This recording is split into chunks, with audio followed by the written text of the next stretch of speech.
Ang init. Happy Monday mga kap. Apakainit, tas mamaya uulan na naman, Diyos ko. Whew. Anyway,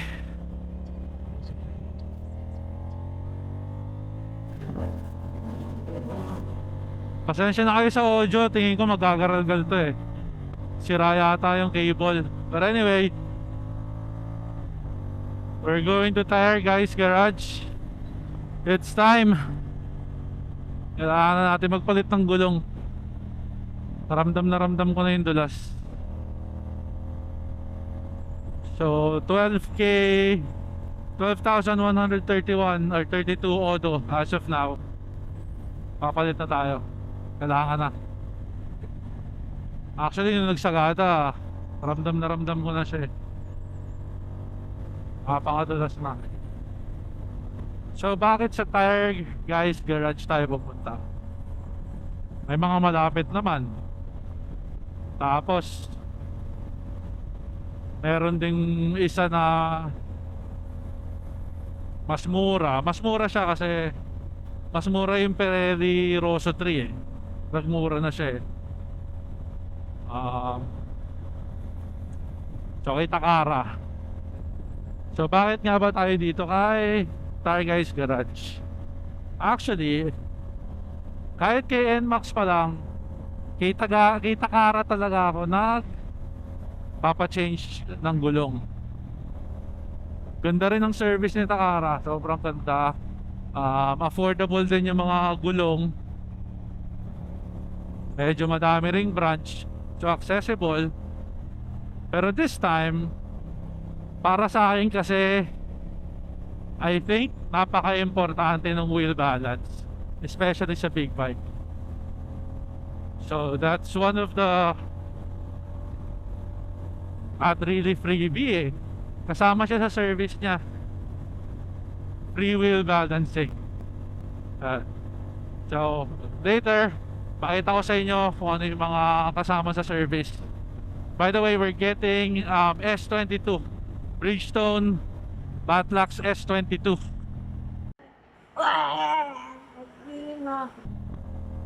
Wala pa tayong budget eh. Tapos tayo sa budget. Enrollment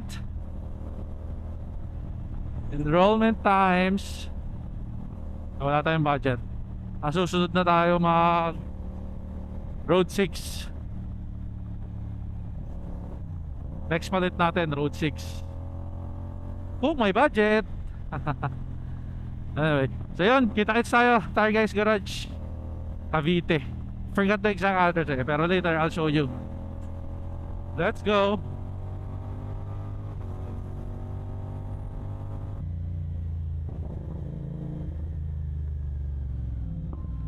Your destination is on the right. Star Academy Poing SDI College.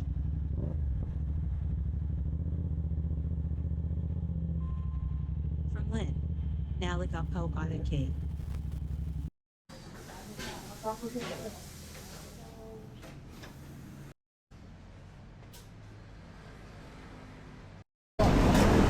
Michelin Road 6, Wait a minute! 160, 650. Ano po siya? 17th week of 2024. 2024, 17th week. Ito naman po si harap, 120. Ano po siya? 23rd week. 23.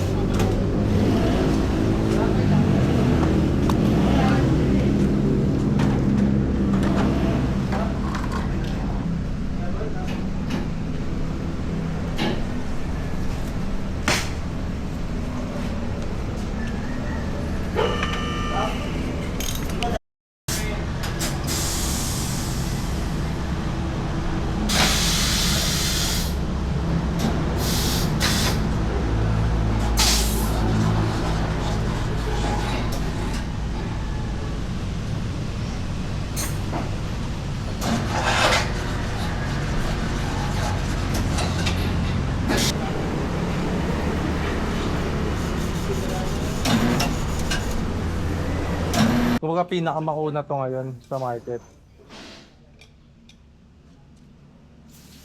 Sa touring tires. Oo. Papunta kasi ako dito, originally nga sa isip ko, mag-S22 muna ako, saka na ako mag-road 6. Eh kaso parang madodoble yung gastos eh. Tama ba ako, sir? Sa S22 naman, sir, hindi nyo pagsisisihan kung talaga kayo sa Mag-track. yan, sa corners na mag-naisip kayo sa corners. Oo. Yung banking. Panalo talaga yun. Kaso nga lang, yung itatagal niya. Siguro din sa mga lower CC, hindi siguro abot ng 10. Ah, talaga? Sagad nyo siguro dito mga 8 or 9. Kay S22. Yun. Rat-rat pa naman din ako magpatakbo.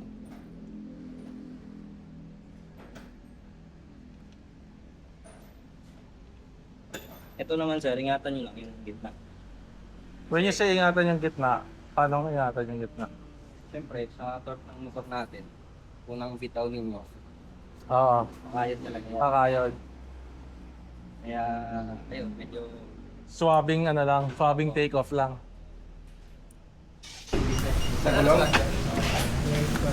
Yung ano, check gun.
Uwi na. Thank you so much, Tire Guys Garage. Ma'am Lynn, salamat.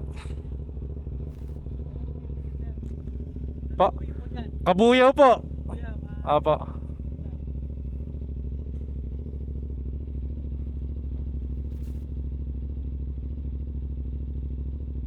Maninibago ako nito, tataas eh.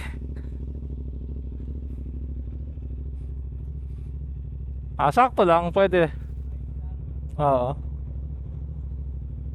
Sige sir, ingat. Thank you po. Uy, putang ina. Nakapanibago.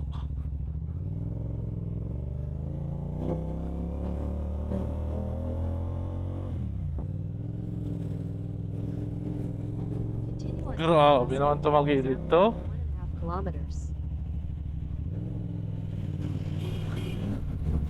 Grabe naman pang bengking to.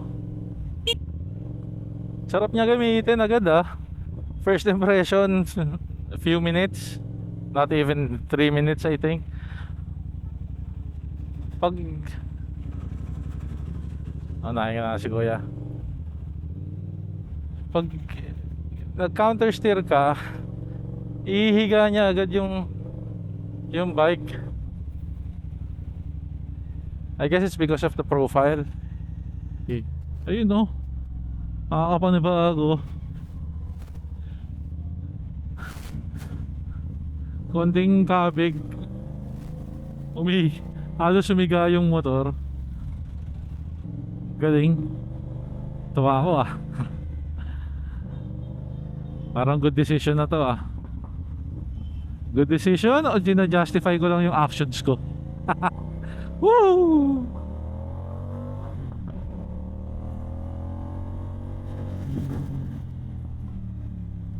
Siyempre, di kumpleto ang alis ko kung di umulan. Oh. Ay, ay, ay. Aray ko. Buti na, hindi ako inabutan. Basa lang yung kalsada. Thank you Lord pa rin. Pa naman akong dalang kapote.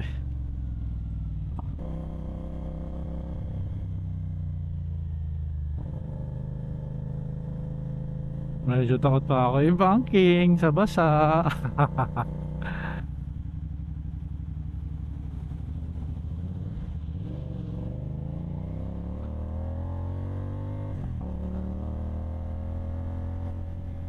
Ayun, konting ganun mo lang, humihiga yung motor. Ayun, ramdam mo. Ramdam mong ginaganon yung harap.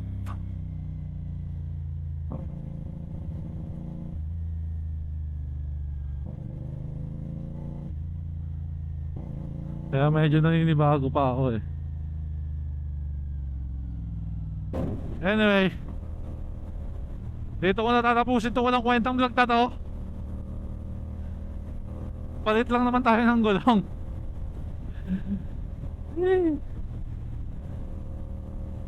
Maraming salamat mga kap. Babush!